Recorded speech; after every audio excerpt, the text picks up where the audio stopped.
Hello, hi, నమస్తే, అస్సలం అయికుం. నేనిలా ఉన్నాను. మరి మీరెలా ఉన్నారు? ప్రతీకారం అంటే మనకు వెంటనే గుర్తొచ్చేది కోపం. మనల్ని బాధపెట్టిన వాళ్ళపై తిరిగి అదే బాధను చూపించాలి అని అనిపించడం. ఎవరైనా మనల్ని చిన్నచూపు చూసినప్పుడు, మన విలువను అర్థం చేసుకోలేకపోయినప్పుడు, మనసు లోపల ఒక వేదన, ఒక అగ్ని మొదలవుతుంది. నేనేంటో ఒకరోజు వాళ్లకు చూపించాలి అనే తపన పెరుగుతుంది. కానీ ఒక నిజం మనం చాలాసార్లు మర్చిపోతాం. కోపంతో ఇచ్చే సమాధానం మన బలాన్ని చూపించదు, మన బలహీనతను బయటపెడుతుంది. అయితే నిజమైన ప్రతీకారం అంటే ఏమిటి? ప్రతీకారం అంటే అరవడం కాదు, ఎదుటివారిని కింద పడేయడం కాదు. ప్రతీకారం అంటే నీ ఎదుగుదలలోని శాంతమైన గర్జన. నువ్వు మౌనంగా మారి నీ జీవితాన్ని నువ్వే మార్చుకొని ఒకరోజు నీ స్థాయితో సమాధానమివ్వడం. అదే అసలైన ప్రతీకారం. ఈరోజు మనం అదే విషయం గురించి మాట్లాడుకుందాం. కోపం కాదు, ఎదుగుదల ఎలా ప్రతీకారంగా మారుతుందో చూద్దాం. మన జీవితంలో ప్రతి ఒక్కరికి ఒక సమయం వస్తుంది. అప్పుడు మనల్ని ఎవరైనా తక్కువగా చూసినట్టు అనిపిస్తుంది. మన మాటలను ఎవరూ పట్టించుకోనట్టు అనిపిస్తుంది. మన కష్టాన్ని ఎవరూ గుర్తించనట్టు అనిపిస్తుంది. అలాంటి క్షణాల్లో మనలో మొదట వచ్చే భావన కోపం. ఆ కోపం చాలా బలంగా ఉంటుంది. మన ఆలోచనలన్నింటినీ అది ఆక్రమిస్తుంది. మనకు ఒకే ఒక ఆలోచన వస్తుంది, వాళ్లకు సరియైన సమాధానం ఇవ్వాలి అని, ఇప్పుడే ఇవ్వాలి అని అనిపిస్తుంది. ఎందుకంటే మనసు బాధను భరించలేకపోతుంది. మన గౌరవం దెబ్బతిన్నట్టు అనిపిస్తుంది. అప్పుడు మనం మాట్లాడాలి, గెలవాలి, ఎదుటివారిని కింద పడేయాలి అనిపిస్తుంది. కానీ అక్కడే ఒక చిన్న ప్రశ్న మనల్ని మనమే అడగాలి. ఇప్పుడు నేను కోపంతో స్పందిస్తే నిజంగా నేను గెలిచినట్టేనా? ఎందుకంటే కోపం అనేది ఒక క్షణికమైన శక్తి. అది మనకు ఒక తాత్కాలిక సంతృప్తిని ఇస్తుంది. మన మాటలతో ఎదుటివారిని బాధ పెట్టినప్పుడు కొన్ని నిమిషాలు మనకు గెలిచినట్టు అనిపిస్తుంది. కానీ ఆ గెలుపు చాలా చిన్నది, చాలా తాత్కాలికం కూడా. కొన్ని గంటలు, కొన్ని రోజులు గడిచాక మనమే మనల్ని ప్రశ్నించుకుంటాం, ఇలా స్పందించాల్సిన అవసరం ఉందా అని. ఎందుకంటే కోపంతో మనం చేసిన పని మన విలువను పెంచదు, మన వ్యక్తిత్వాన్ని చూపిస్తుంది. అది కేవలం ఒక ప్రతిస్పందన మాత్రమే. ఇంకో విషయం గమనించాలి. మన కోపం మనల్ని నియంత్రిస్తే మన జీవితం మన చేతుల్లో ఉండదు. మన ఎమోషన్స్ మనల్ని నడిపిస్తాయి. మన ఎమోషన్స్ మనల్ని నడిపిస్తే మన లక్ష్యాలు ఎక్కడికో పోతాయి. అక్కడే కోపం మరియు ప్రతీకారం మధ్య తేడా మొదలవుతుంది. ప్రతీకారం అంటే చాలామంది అనుకునేది వాళ్ళు చేసిన దానికి వాళ్ళకే తిరిగి ఇవ్వడం అని.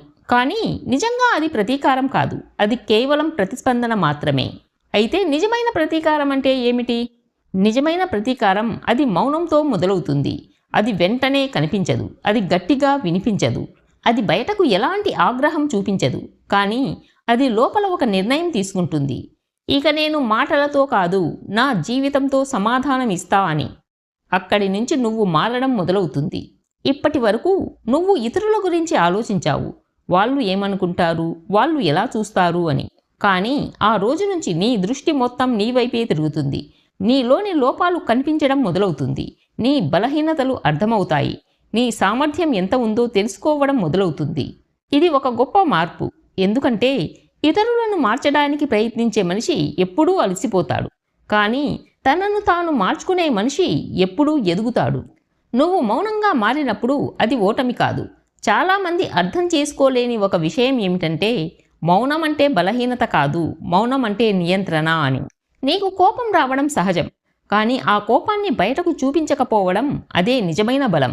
ఎందుకంటే ఎవరైనా కోపంతో అరవగలరు, కానీ కోపం ఉన్నప్పటికీ మౌనంగా ఉండగలిగే వ్యక్తి అతడే నిజమైన శక్తివంతుడు. ఇలా నువ్వు మౌనంగా ఉండి నీ పని మీద దృష్టి పెట్టినప్పుడు చిన్న చిన్న మార్పులు మొదలవుతాయి. నీ రోజువారీ అలవాట్లు మారుతాయి. నీ సమయం విలువ అర్థమవుతుంది. నీ లక్ష్యం స్పష్టంగా కనిపిస్తుంది. ముందు నువ్వు వృధా చేసిన సమయం ఇప్పుడు నీ ఎదుగుదలకు ఉపయోగపడుతుంది. ముందు నువ్వు ఇతరులతో వాదించడానికి ఉపయోగించిన శక్తి ఇప్పుడు నీ జీవితాన్ని నిర్మించుకోవడానికి ఉపయోగపడుతుంది. ఇది ఒక్క రోజులో జరగదు, ఇది ఒక ప్రయాణం. ప్రతిరోజు కొంచెం కష్టం, కొంచెం సహనం, కొంచెం నిశ్శబ్దం, ఇవి కలిసే ఒకరోజు పెద్ద మార్పుగా మారుతాయి.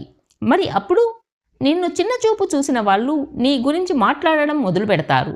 కానీ ఈసారి వాళ్ళు నిన్ను తక్కువగా చూడరు, నీ గురించి ఆశ్చర్యపోతారు. ఎందుకంటే నువ్వు వాళ్లతో వాదించలేదు, వాళ్లను కింద పడేయలేదు, కానీ నువ్వు నిన్ను పైకి తీసుకెళ్లావు. అదే నీ అసలైన గెలుపు. అందుకే గుర్తుపెట్టుకోండి, కోపం తాత్కాలికం, ప్రతీకారం శాశ్వతం. కోపం మనల్ని కిందకు లాగుతుంది, ప్రతీకారం మనల్ని పైకి తీసుకెళ్తుంది. కోపం మనల్ని బలహీనంగా చూపుతుంది, ప్రతీకారం మనల్ని శక్తివంతంగా మార్చుతుంది. అందుకే మనకు ఎవరో తప్పు చేసినప్పుడు వెంటనే స్పందించడం గొప్పది కాదు.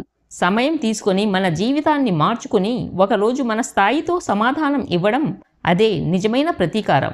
మనసు బాధపడినప్పుడు అది బయటికి రావాలని తప్పిస్తుంది. మాటల రూపంలో అయినా, కోపం రూపంలో అయినా ఏదో ఒక విధంగా మన బాధను చూపించాలని అనిపిస్తుంది. ఎందుకంటే మనం మనసు ఉన్న మనుషులం. మనల్ని ఎవరైనా తక్కువగా చూసినప్పుడు, మన విలువను గుర్తించినప్పుడు మనలో ఒక అగ్ని మండుతుంది. ఆ అగ్ని మనకు చెబుతుంది, ఇప్పుడు మౌనంగా ఉండకూడదు, వాళ్లకు సమాధానం ఇవ్వాలి అని. కానీ జీవితంలో ఒక స్టేజ్ వస్తుంది. అప్పుడు మనం ఒక ముఖ్యమైన విషయం అర్థం చేసుకుంటాం. ప్రతి సమాధానం మాటలతో ఇవ్వాల్సిన అవసరం లేదు అని. కొన్ని సమాధానాలు కాలమే ఇస్తుంది, కొన్ని సమాధానాలు మన ఎదుగుదలే ఇస్తాయి. అక్కడే మౌనం యొక్క అసలు అర్థం మొదలవుతుంది. మౌనం అంటే మాట్లాడకపోవడం కాదు. మౌనం అంటే మన శక్తిని కాపాడుకోవడం. ఎందుకంటే మనం ప్రతి ఒక్కరితో వాదిస్తే మన శక్తి అంతా వృధా అవుతుంది, మన సమయమంతా పోతుంది, మన దృష్టి పూర్తిగా చెదిరిపోతుంది. కానీ మనం మౌనంగా ఉండి మన దృష్టిని మన లక్ష్యంపై పెట్టినప్పుడు అది శక్తిగా మన ఎదుగుదలకి మార్గం అవుతుంది. మౌనం అనేది ఒక నిర్ణయం. నేను ఎవరికీ నిరూపించుకోవాల్సిన అవసరం లేదు, నా జీవితం నేనే నిరూపించుకుంటాను అనే నిర్ణయం. ఈ నిర్ణయం తీసుకున్న తర్వాత నిన్ను నువ్వు కొత్తగా చూడడం మొదలు పెడతావు. ఇప్పటి వరకు నువ్వు ఇతరుల మాటలతో బాధపడ్డావు, కానీ ఇప్పుడు ఆ మాటలు నీకు ఇంధనం అవుతాయి. వాళ్ళు నిన్ను తక్కువగా చూసిన ప్రతి క్షణం నిన్ను ఇంకా బలంగా తయారు చేస్తుంది. వాళ్ళు నిన్ను అవమానించిన ప్రతి మాట నీ ఎదుగుదలకు ఒక గుర్తుగా మారుతుంది. ఇలా నువ్వు మారుతున్నప్పుడు నువ్వు బయటకు కనిపించేది అదే వ్యక్తి కావచ్చు, కానీ లోపల మాత్రం పూర్తిగా మారిపోయావు. నీ ఆలోచనలు లోతుగా మారుతాయి, నీ నిర్ణయాలు స్పష్టంగా మారుతాయి, నీ దారి నీకు కనిపించడం మొదలవుతుంది.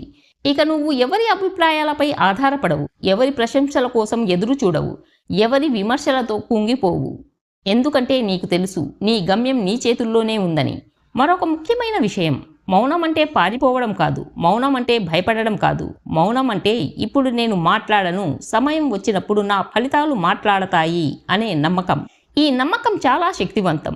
ఎందుకంటే ఇది నీలో ఓర్పును పెంచుతుంది, నీ లోపల నిబ్బరం పెంచుతుంది, నీకు ఒక స్పష్టమైన దిశ ఇస్తుంది.